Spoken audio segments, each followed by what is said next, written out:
বাদ চাই, দাবি মোদের একটাই।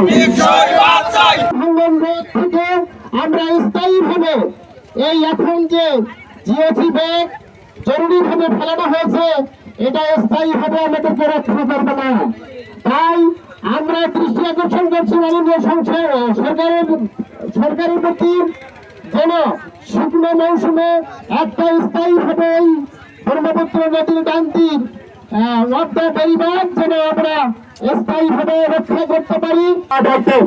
চিলমারি বন্দর পর্যন্ত স্থায়ীভাবে বাঁধ রক্ষার জন্য সরকারের উচ্চ পর্যায়ের কর্তৃপক্ষের পরিদর্শন চাই।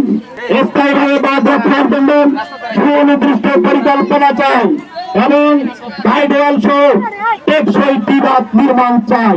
সরকারিভাবে নদী খননের মাধ্যমে নদীর জল স্রোতকে অন্যত্র সরিয়ে নেওয়ার ব্যবস্থা করতে হবে। এক লাইটেই নিশ্চিন্তে চলে দিনের পর দিন। Walton emergency bulb, the best emergency bulb.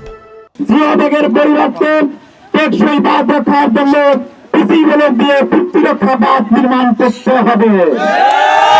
2026-2027 অর্থ বছরে ফকিরহাট হতে চিলমারি বন্দর পর্যন্ত বাঁধ রক্ষার বাজেট বরাদ্দ নিশ্চিত করতে হবে।